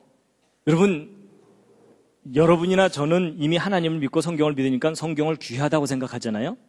근데 여러분 일반 사람들은 일반 이 인본주의적인 교육을 받은 대부분의 사람들은 성경, 특히 창세기를 신화라고 생각해요. 그것도 이스라엘 사람들의 허술한 신화고 중동 지방에 나돌던 여러 신화를 베껴서 나름대로 자기들 신화를 만든 거다라고 그렇게 해석을 합니다. 근데 여러분 허술한 신화라고 생각하는 그 창세기의 제일 첫 번째 메시지가 수학적으로 분석해 보니까 이렇게 완벽해요. 여러분 과학의 가장 기초가 수학이에요. 그렇죠? 그러니까 수학적이라는 말은 과학적이라는 말과 같은 말이에요. 창세기 1장 1절 절대로 허술한 신화가 아닙니다. 자, 여러분 지금까지 이제 설명드린 내용 다 잊어버리셔도 괜찮습니다. 시험 안 봅니다. 시험 안 보는데요. 정말 중요한 요점을 놓치시면 안 됩니다. 그게 뭐냐면요.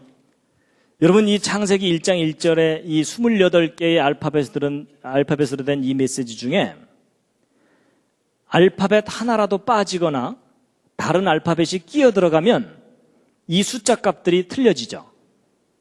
근데 여러분 이 숫자 값들이 1이라도 틀려지면 지금까지 여러분들에게 설명드렸던 그 완벽한 구조가 안개처럼 사라져버려요. 맞죠? 알파벳 하나라도 잘못되면. 여러분 혹시 성경 말씀 중에 뭐 떠오르는 말씀 있지 않으십니까?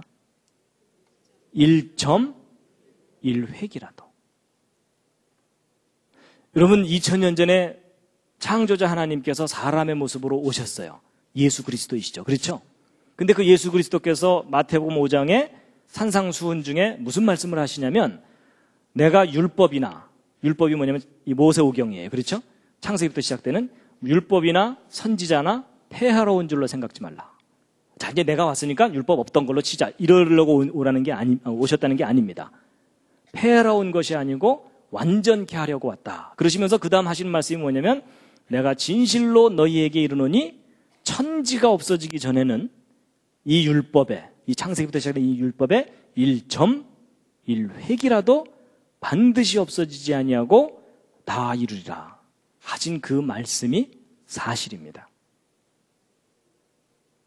여러분이 창세기부터 시작되는 이 말씀 중에 인간이 마음에 안 든다고 알파벳 하나라도 빼뜨리거나 다른 알파벳을 집어넣게 되는 순간 그 완전한 메시지가 사라져버립니다. 그 완전함이.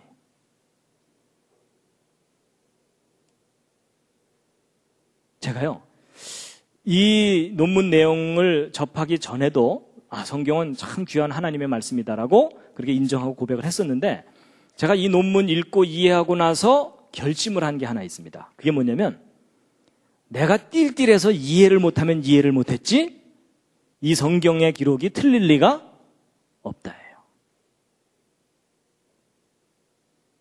제가 그러고 났더니 그 다음에 성경을 읽을 때 토시 하나까지 살아서 이렇게 들어오는 그런 느낌이 드는 거 있죠. 예전에는 대충 의미만 파악하려고 그랬어요. 아니에요. 이 말씀이 기록된 그대로 100% 완벽한 완전한 말씀이에요. 여러분과 제가 믿는 그 예수 그리스도의 복음이 있잖아요. 그 복음이 마태복음 그 사복음서에 있잖아요. 근데 여러분 그 사복음서의 그 신약의 근거가 되는 게 구약이죠. 구약 중에서도 가장 기초가 되는 것이 모세오경이에요. 그래서 여러분 예수님께서 이 땅에 오셨을 때 항상 뭐라고 그러셨냐면 모세의 글에 뭐라고 기록되어 있느냐 이걸 항상 얘기하시잖아요. 그러니까 모든 성경의 가장 기초가 모세오경이에요. 그 중에서도 창세기가 가장 기본 기록이에요. 그 중에서도 오늘날 현대인들이 제일 안 믿는 데가 어디입니까? 창세기 1장부터 11장까지. 아브라함 이후는 축복받으려고 많이 믿어요. 그렇죠? 근데 그 이전은 거의 신화 취급하면서 안 믿어요. 그걸 사실로 믿질 않아요. 근데 1장부터 11장까지 내용 중에 제일 중요한 게 천지창조예요. 창세기 1장. 그 중에 가장 기초가 되는 말씀이 뭡니까? 창세기 1장 1절이에요. 여러분, 기독교 신앙의 가장 기초가 창세기 1장 1절이잖아요?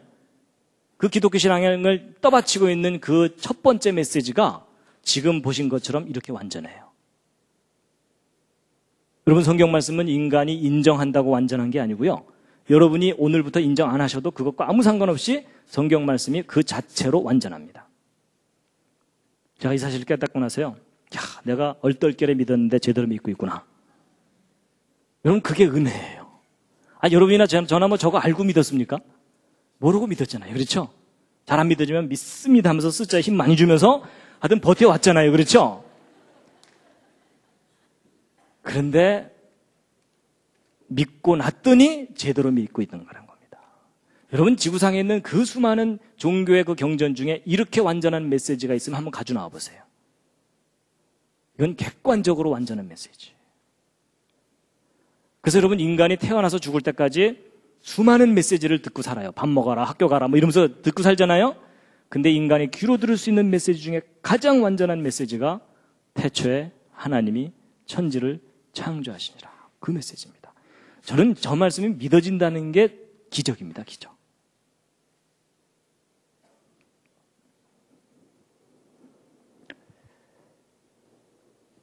함께 한번 읽으시겠습니다. 시작. 여호와의 율법은 완전하여 영혼을 소성케 하고 여호와의 증거는 확실하여 우둔한 자로 지혜롭게 하며 여호와의 교훈은 정직하여 마음을 기쁘게 하고 여호와의 계명은 순결하여 눈을 밝게 하도다. 아멘.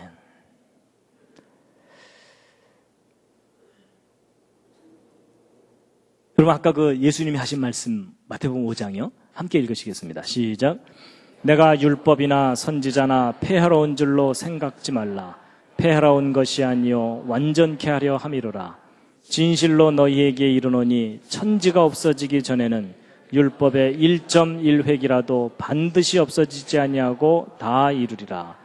그러므로 누구든지 이 계명 중에 지극히 작은 것 하나라도 버리고 또 그같이 사람을 가르치는 자는 천국에서 지극히 작다 일컬음을 받을 것이요 누구든지 이를 행하며 가르치는 자는 천국에서 크다 일컬음을 받으리라. 아멘.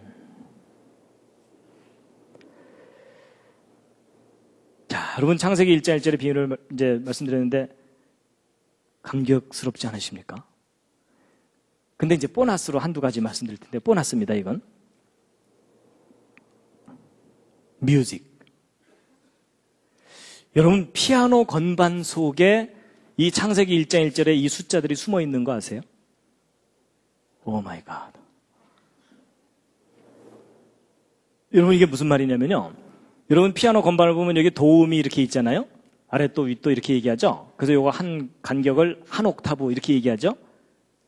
근데 여러분, 이 아랫도와 윗도는요, 이 아랫도와 윗도의 음 간격은 인간이 임의로 정하는 게 아닙니다. 여러분, 이 아랫도와 윗도는 무슨 관계가 있냐면 이 아랫도의 진동수의 정확하게 2배가 윗도입니다. 수학 물리적으로 볼 때. 그래서 아랫도의 진동수가 1000이면 윗도는 2000이에요. 그래서 피아노 조율하는 게 바로 저거 조율하는 겁니다. 그래서 음은 인간이 발견해낸 거지 인간이 만들어내는 게 아니에요.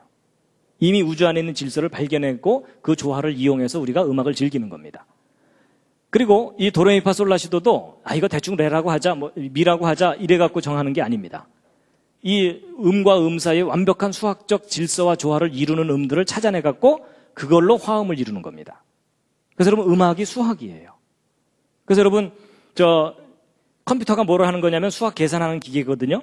근데 음악을 녹음해서 컴퓨터에 집어넣었다가 계산 다 한 다음에 스피커로 빼내죠. 그러니까 음악이 수학으로 들어갔다가 수학이 다시 음악으로 나오는 거예요. 그래서 여러분 음악은 수학이에요. 그렇다고 뭐 음악하는 사람이 수학을 반드시 알아야 된다 그 얘기는 아닙니다. 너무 긴장하지 마시고요. 근데 음악이 수학인 것은 이해를 하셔야 돼요. 그래가지고 여러분 도레미파솔라시도도 정확하게 이제 그걸 찾아내는 거거든요. 음들의 조화를. 그래서 이제 보통 이 하얀 건반과 까만 건반 사이를 반음이라고 보통 얘기하고 이거 하나 건너뛴 걸 오음이라고 얘기하죠. 그래갖고 이제 반음으로 따지면 1, 2, 3, 4 이렇게 숫자가 매겨질 거고요.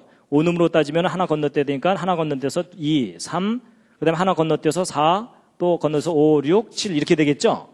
그럼 이제 각 옥타브마다 반음 숫자와 온음 숫자가 생기게 되죠. 그래서 그 반음과 온음 사이의 그 숫자, 반음과 온음의 그 숫자를 각 옥타브마다 이렇게 정리해 놓은 겁니다. 그럼 이제 이렇게 된 숫자를 이거 잘 보세요. 근데 이 숫자들을 보시면 아까 제가 창세기 1장 1절을 설명드리지 않았다면 이 속에 무슨 특별한 숫자들이 있는 거를 모르세요. 근데 창세기 1장 1절 얘기를 다 듣고 이해를 하고 나면 여기 잘 보시면 여기 7번째 조합 중에 눈에 띄죠. 37과 73. 이게 천지창조 숫자 조합이었잖아요. 그렇죠? 그리고 네 번째는 이게 4는 아까 땅이라는 걸 의미한다 그랬죠? 근데 네 번째가 37과 19인데 저게 땅의 창조 숫자 값이었어요. 그리고 두 번째는 13과 7인데 이게 아까 19 뒤집은 게 91이라 그랬죠? 그러니까 아까 창세기 1장 1절 설명할 때 나오는 그 숫자들이 저 속에 다 들어있어요. 우연일까요? 우연이 아닙니다. 여러분, 우리가 어떤 음악을 들을 때 저 음악 참 아름답다. 음악을 몰라도 아름답다고 하는 그런 음악이 있잖아요. 왜 우리가 그 음악에 감동을 하냐면 그 음악의 수학적 질서와 내 몸에 이 창조된 수학적 질서가 공명을 하기 때문에 그런 겁니다. 그건 무슨 얘기냐면 음악의 질서와 조화를 창조하신 하나님이 우리 몸도 창조하셨기 때문에 서로 조화를 이루도록 하셨다는 얘기입니다. 그래서 여러분 음악은 수학이에요. 근데 음악만 수학이 아니고요. 미술이 또 수학이에요. 무슨 말이냐면 여러분 이 미술이 이게 색이잖아요. 여러분 뭐 제가 옷을 잘 입었는데 하여튼 이렇게 어디 정장을 하고 갈 때 이 배색이 안 맞으면 영촌스럽죠. 저는 하여튼 대충 제가 입고 왔으니까 너무 저를 쳐다보지 마시고요. 여러분 어떤 옷을 딱 입었는데 색깔이 안 맞아갖고 영촌스러운 경우가 있고 옷을 딱 입었는데 참 멋있다 이런 경우가 있죠. 그게 뭐냐면 색과 색 사이에 완벽한 질서와 조화를 이루면 우리 눈에 아름답게 보이게 돼 있어요. 근데 여러분 저 색이 뭐예요? 수학이에요. 수학. 파장이고 수학이에요. 그래서 여러분 디지털 사진기로 사진 찍은 다음에 컴퓨터에 집어넣었다가 프린터로 또 빼내죠. 그러니까 색을 수학으로 집어넣었다가 수학에서 다시 색으로 빼내는 거예요. 그래서 여러분 색 미술도 수학이에요. 그래서 여러분 텔레비전 모니터도요. 정사각형으로 만들면 우리 눈이 피곤해요. 근데 가로 세로 비율을 적당하게 해주면은 눈에 싹 들어오면서 덜 피곤하거든요. 그게 바로 이 도형도 수학이고 우리 몸도 수학적으로 설계되어 있고 그게 질서와 조화를 이루면 우리가 편안하게 행복하게 느끼게 돼 있어요. 그러니까 하나님께서 이 우주를 수학적으로 설계를 하셨기 때문에 그래서 이런 말까지 하는데 이 좌절감이 드실지 모르겠지만 수학을 모르는 사람은 하나님이 하신 일의 반을 모른다 이렇게 얘기합니다. 죄송합니다. 그래서 여러분 하나님께서 이 우주를 정말 완벽하게 수학적으로 설계해 놓으셨어요. 그리고 또 제가 뭘 또 느꼈냐면요. 하나님께서는 수학자들도 사랑하신다는 걸 제가 깨달았어요. 왜냐하면요. 지금까지 설명드린 이 내용들 문과분들한테는 방언이에요. 그렇죠? 근데 여러분 제가 이 내용을요. 공과대 학생들이나 이과 학생들을 잃어버리면 중눈이만 못해요. 그렇죠? 삶의 목적과 비전을 잃어버리면 중눈이만 못한데 그러고서 이제 틀렸다. 난 이제 먹고나 살자 이러면서 돌아간 거예요. 고향으로. 고향으로 돌아가서 밤새 고기잡이를 했는데 하나도 못 잡았어요. 근데 그때 예수님이 나타나셔서 153마리 잡게 하셨죠? 그럼 뭐예요? 네가 육신의 양식을 위하여 일하지 말고 나와 함께 거룩한 일을 다시 하자. 그 사인이 너무나 분명한 거예요. 근데 이제 여러분 그렇다고 또 오해하시면 안 됩니다. 베드로가 이제 일단 셌으니까는 153이라고 썼을 거 아니에요. 그래서 이제 베드로가 이제 한 마리, 두 마리, 세 마리, 네 마리 쫙 이러다가 맨 마지막에 153 이러는 순간 무릎을 탁 꿇고 오 주여 이게 트리플 큐브 넘버이옵나이다.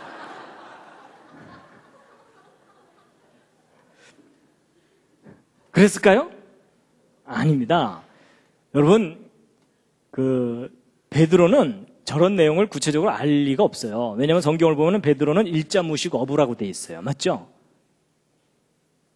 그러니까 베드로가 저걸 알 리가 없어요. 근데 베드로는 저런 내용을 몰라도 저 정도 상황이면 예수님을 따라가게 돼 있어요. 왜냐하면 자기가 예수님을 배반했는데 직접 찾아오셔갖고 물고기를 그렇게 많이 잡게 하셨다는 얘기는 여전히 자기에게 관심이 있다는 얘기잖아요. 그렇죠? 그렇다는 얘기는 저 정도 되면 이제 베드로는 다시 그물을 버려두고 예수님 따라가게 돼 있거든요. 그러면 베드로가 알아듣지 않아도 될 저 153의 비밀은 도대체 누구를 위한 거냐 하는 거겠죠. 그렇죠? 어렵지 않습니다. 153이 거룩함을 나타내는 것이고 그게 트리플 큐브 넘버이고 거룩함을 나타내는 것이라는 것을 이해할 수 있는 모든 사람을 위한 메시지입니다. 바로 여러분과 저입니다. 그러면 그럼 차라리 하나님께서 그냥 톡 털어놓고 예수님께서 톡 털어놓고 야 나와 함께 거룩한 일을 하자 이러면서 그냥 데리고 가시면 되잖아요. 근데 왜 굳이 저렇게 숫자 속에 숨겨두셨을까요? 근데 여러분 성경은 뭔가 일관성이 있습니다. 여러분 시편 1편을 보면 복 있는 사람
악인에게로 쫓지 않냐고 죄인에게로 서지 않냐고 오만한 자의 자리에 앉지 않냐고 오직 여호와의 율법을 즐거하여 그 율법을 주야로 묵상하는 자로다라고 돼 있죠.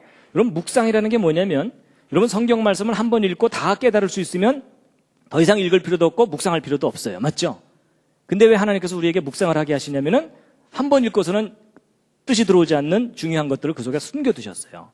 그건 되새기게만 알 수 있는데 단순히 명상만 한다고 되는 일이 아니에요. 하나님이 창조하신 이 모든 세상을 이해를 하고 하나님 말씀을 함께 이해해야만 알 수 있는 것들을 넣어두신 거거든요. 그렇다면 성경을 사랑하지 않는 사람은 절대로 성경을 묵상을 못합니다. 맞죠?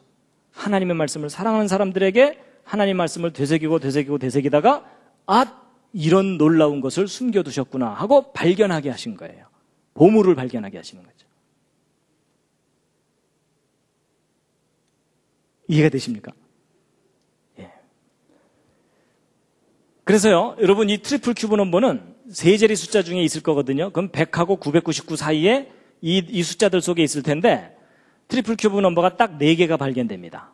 그러니까 우주에 있는 숫자 중에 딱 요 4개만 트리플 큐브 넘버인데 153은 방금 베드로의 물고기 설명드렸죠? 370은 37 다입별 10개거든요. 그러니까 이것도 완전함과 관계된 거고요. 근데 371, 이것도 3의 3승, 7의 3승, 1의 3승을 더하면 371이 되거든요. 근데 저 숫자는 성경에서 여간해서 찾기 힘들어요. 근데 저 숫자가 무슨 숫자인지 혹시 아세요? 이게 무슨 수냐면요. 노아가 방주에 들어가 있던 날짜 수예요. 오 마이 갓. 여러분, 노아가 방주에 들어가 있던 날짜 수가 정확하게 371일이에요. 근데 노아 방주가 어떤 장소예요? 거룩한 장소예요. 거기 들어가야만 그 다음 세상을 가요. 거룩함이에요. 그리고 이제 407은 이것도 여간해서 숫자 찾기 힘든데 창세기 1장 1절에 땅을 할 때 요거 숫자 값입니다. 근데 여러분 요 에트라는 숫자가 목적을 나타내는 그 단어라 그랬죠? 유일하신 하나님과 관계된 다입별입니다. 그래서 여러분 신명기 6장 4절이 그 쉐마라 그래서 이스라엘아 들으라 이렇게 돼 있거든요. 함께 읽으시겠습니다. 시작. 이스라엘아 들으라. 우리 하나님 여호와는 오직 하나인 여호와시니 너는 마음을 다하고 성품을 다하고 힘을 다하여 내 하나님 여호와를 사랑하라. 그래서 바로 이제 이 신명기 6장 4절을 히브리어로 그 원문이 바로 이거거든요. 들으라 이스라엘아 야훼 우리 하나님은 유일하신 여호와이시니 이렇게 되어 있습니다. 근데 여러분 이 문장의 숫자 값을 계산하면 1118이거든요. 근데 이 1118이 13 곱하기 86으로 나눠질 수가 있는데 이 13은 에하드라고 하는 하나라는 단어의 숫자 값이고 86은 아까 그 엘로힘 있죠. 엘로힘의 숫자 값이에요. 그러니까 이 문장을 줄이면은 한 분이신 하나님이라는 뜻이에요. 그런데 또 재밌는 것이 뭐냐면 오직 하나인 여호와시니 그랬을 때 야훼 에하드 이렇게 돼 있는데 여러분 이 하나라는 단어도 13이지만 요 여호와라는 요 우리말로 여호와라고 번역된 요 하나님의 고유한 이름도 숫자 값이 26인데 26은 13을 두 번 더한 거죠. 그러니까 13 다입별들로 이루어진 메시지예요. 오직 하나인 여호와 하나님. 그래서 그 히브리어 단어 중에요. 이 하나라는 단어도 13이라는 숫자 값이고요. 아비라 그래서 이게 my father란 뜻이거든요. 나의 아버지라는 요 단어도 숫자가 13이에요. 그리고 사랑이라는 단어도 아하바인데 또 재밌게도 이게 13이에요. 그래서 연결을 해보면 한 분이신 나의 아버지는 사랑이시라 이렇게 돼 있어요. 그래서 하나님이 사랑이신 것을 수학적으로 증명하라 이러면 저거 설명하면 돼요. 그리고 이제 저거 들고서 마지막 하나님께서 우리를 미워하시면 사랑이시래매요 이러면서 우리가 대들면 돼요. 그렇죠?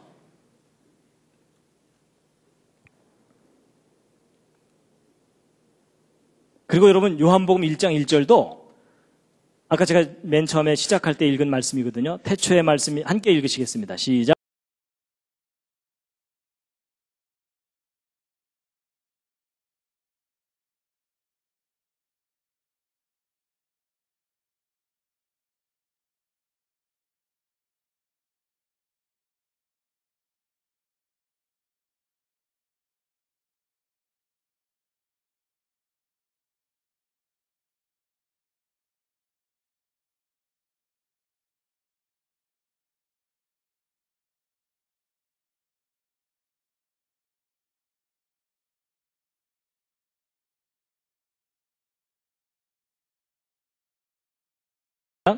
태초에 말씀이 계시니라. 이 말씀이 하나님과 함께 계셨으니 이 말씀은 곧 하나님이시니라. 이것의 헬라어 원문이거든요. 이 헬라어 원문에 아까 이 알파벳 숫자값 다 찾아서 계산하면 3627이 나오는데 이게 39 곱하기 93이에요. 근데 여러분 아까부터 37, 73, 91, 19, 39, 93 이렇게 나오죠? 근데 여러분 이 39가 뭐냐면 13 다입별 3개 더한 거죠. 그러니까 한 분이신 하나님에 관한 메시지가 요한복음 1장 1절이에요. 그러니까 놀랍게도 성경이 허술한 신화, 그냥 종교, 어느 한 종교에 그냥 별로 가치 없는 경전인 줄 알았는데 아닙니다. 완벽한 수학적 질서와 조화로 완벽하게 디자인된 메시지예요. 그래서 인간이 저 메시지를 변경시키지 못하도록 하나님께서 수학적으로 딱 설계해 놓으신 다음에 자물쇠를 딱 채워 놓으신 거예요. 봉인을 해 놓으신 거라는 거죠. 왜냐하면 저 말씀이 변질되면 모든 사람이 다 죽거든요.